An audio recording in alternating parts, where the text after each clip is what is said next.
नमः शिवाय। प्रभु जी, आज की कथा है महाभारत श्रृंखला में सभा पर्व एपिसोड संख्या 62।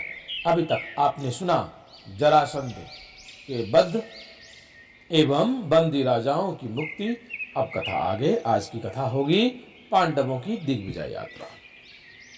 आइए अब कथा को प्रारंभ करते हैं। वैशंपायन जी कहते हैं, हे जन्मेजय, एक दिन अर्जुन ने धर्मराज युधिष्ठिर से कहा कि यदि आप आज्ञा दे तो मैं दिग्विजय के लिए जाऊं और पृथ्वी के सभी राजाओं से आपके लिए कर वसूल कर लाऊं। युधिष्ठिर ने अर्जुन को उत्साहित करते हुए कहा, अवश्य, तुम्हारी विजय तो निश्चित ही है। युधिष्ठिर की आज्ञा प्राप्त करके चारों भाइयों ने दिग्विजय यात्रा की। हे जन्मेजय, अर्जुन ने उत्तर दिशा की विजय का भार लिया था।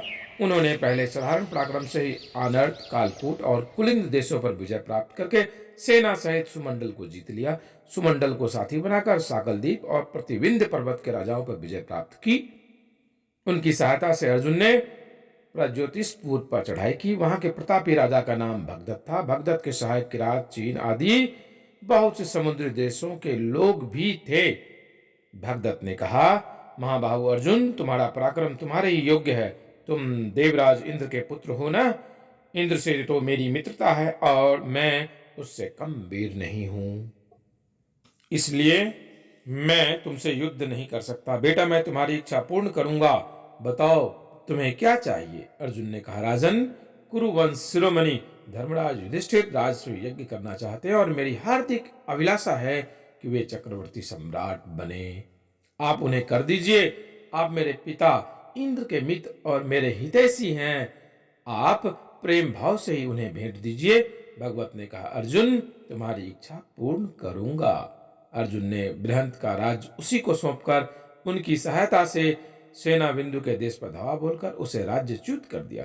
क्रमशः मेदापुर, वामदेव, सुदामा, सशंकुल और उत्तर उलुक देशों के राजाओं को वश में करके पंचगणों को अपने वश में किया। उन्होंने पौरव नाम के राजाओं को तथा पहाड़ी लुटेरों और मलेच्छों, जो 7 प्रकार के थे, जीता। कश्मीर के वीर क्षत्रिय और 10 मंडलों का अध्यक्ष राजा लोहित भी उनके अधीन हो गए। त्रिगर्त, दारू और कुनद के नरपति स्वयं शरणागत हुए। अर्जुन ने अभिसारी पर अधिकार करके उरक देश के राजा रोचमान को हराया और बाकी वीरों को अपने अधीन करके दरद, कंबोज और त्रिशिक देशों को अपने अधीन कर लिया। अर्जुन क्रमशः किमपुर वर्ष के अधिपति द्रुमपुत्र और हाटक देश के रक्षक गुहाकुआ को हराकर मानसरोवर पहुंचे। वहां ऋषियों के पवित्र आश्रमों के दर्शन करते हुए वहीं से हाटक देश के आसपास बसे प्रांतों पर भी अधिकार कर लिया। तदंतर अर्जुन ने उत्तरी हरिवर्ष पर विजय प्राप्त करनी चाहिए। द्वारपालों ने आकर प्रसन्नता से कहा, आप यहाँ पर आ गए हैं, यही विजय है।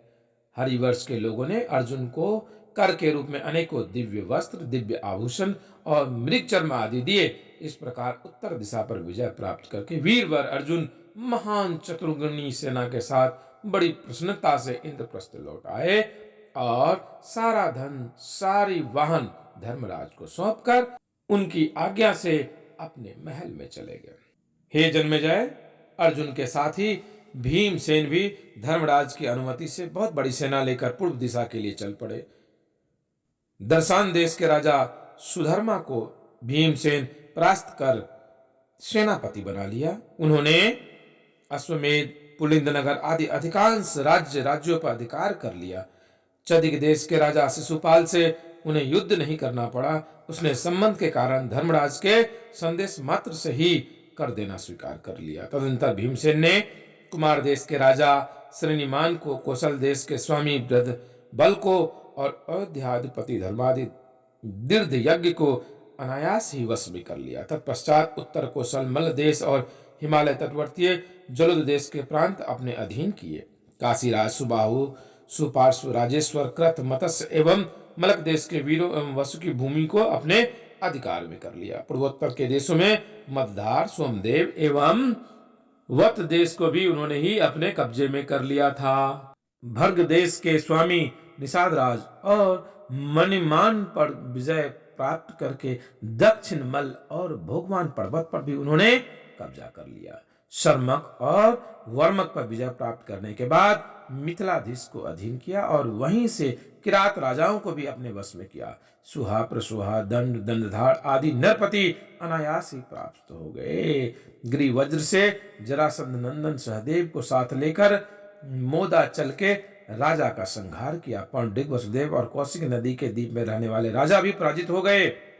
वंग देश के राजा समुद्रसेन, चंद्रदेश, करवटाधिपति ताम्रलिप्त और सभी समुद्रवर्ती मलेच्छ भी उनके अधीन हो गए। इस प्रकार अनेक देशों पर विजय प्राप्त करके वीर भीमसेन इंद्रप्रस्थ को खूब सारा धन लेकर लौट आए और सारा धन अपने बड़े भाई धर्मराज को सौंप दिया। हे जन्मेजय, उसी समय सहदेव ने भी बहुत बड़ी सेना के साथ दिग्विजय के लिए दक्षिण की यात्रा की थी। उन्होंने क्रमशः मथुरा, मत्स्य देश और अधिराज के अधिपतियों को वश में करके करद संबंध बना लिया। राजा सुकुमार और सुमित्र के बाद द्वितीय मत्स्य और पटच्चरों को जीता और बलपूर्वक निषाद भूमि, गोश्वर पर्वत एवं श्रेणीमान राजा को अपने वश में किया। नर राष्ट्र पर विजय प्राप्त कर लेने के बाद कुंती भोज पर आक्रमण किया। सहर्ष धर्मराज शासन स्वीकार कर लिया। इसके बाद विंद और अनुविंद को हराकर वश में कर लिया। नाटकीय और हेम्बरकों को परास्त कर मारुद एवं मुंज ग्रामों पर अधिकार कर लिया। उन्होंने क्रमशः अबूर्द, वतराज और पुलिंदों को हराकर पांड्य नरेश पर विजय प्राप्त की और किष्किंधा के मैंद एवं द्विविद को जीता तथा महिष्मति पर धावा बोल दिया। भयंकर युद्ध के बाद महाराज नील उनके करद समान बन गए। आगे चलकर त्रिपुर रक्षक और पौरवेश्वर को वश में किया। राष्ट्र देश के स्वामी कौशिकाचार्य आकृति पर विजय प्राप्त करके भोजट के रुक्मी और निषद के भीष्मक के पास दूत भेजा। उन लोगों ने श्री कृष्ण के संबंध के कारण बड़े प्रेम से सहदेव की आज्ञा मान ली। वहां से चलकर सुरपारक, तालकार, दंडक और समुद्री टापुओं को उन्होंने अपने अधीन करते हुए मलेच्छ, निषाद, पुरुषाद, कर्ण, पर्यावरण एवं कालमुख, संज्ञक, मनुष्य तथा राक्षसों पर विजय प्राप्त की। कोलाचल, सुरमविट्टिन, ताम्रदीप एवं राम पर्वत उनके वश में हो गए। राजा तिमिंगिल, जिंगिल, केरल एवं एक पैर वाले पुरुष तथा संजयंती नगरी उनकी हो गई।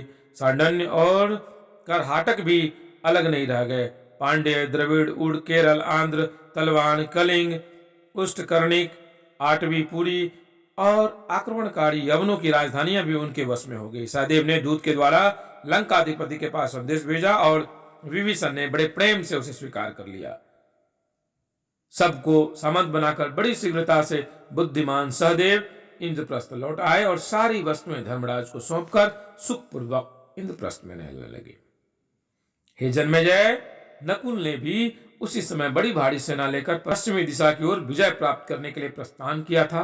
नकुल ने मरुभूमि, सरिसक और अन्न के भंडार, महत्य देश पर पूर्ण अधिकार कर लिया। राजर्षि आक्रोश को वश में करके दशार्षि, त्रिगत, अम्बट, मालव, पंचकरपट, मयक, वटदान और द्विजों को जीत लिया। वहां से लौटकर पुष्कर वन के निवासी उत्सव संकेतों को सिंधु तटवर्ती गंधर्वों तथा सरस्वती तटवर्ती शूद्रों और आभीरों को वश में कर लिया। संपूर्ण पंचंद, अमर पर्वत, उत्तर ज्योति, दिव्यकट नगर और द्वारपाल उनके अधिकार क्षेत्र में आ गया।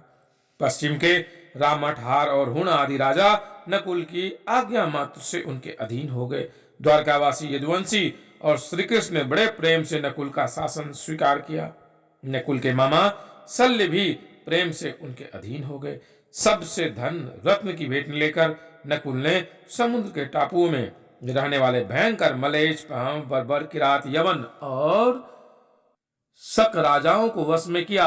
सभी से सुंदर सुंदर वस्तुओं की भेंट लेकर वे खांडवप्रस्थ लौट आए। नकुल ने कर और उपहार में धन राशि प्राप्त की थी, उसे 10,000 हाथी बड़ी कठिनता से ढो सकते थे। इंद्रप्रस्थ में आकर उन्होंने वरुण द्वारा सुरक्षित और श्री कृष्ण द्वारा अधिकृत पश्चिम दिशा की जीत का सारा धन अपने बड़े भाई युधिष्ठिर को सौंप दिया। प्रभु जी, आज की कथा यहीं विश्राम देते हैं। आगे की कथा पुनः आगे। आप शिवा यात्रा दर्शन को लाइक, शेयर एवं सब्सक्राइब अवश्य कीजिएगा। शीघ्र मिलते हैं अगली वीडियो में। तब तक के लिए ओम नमः शिवाय।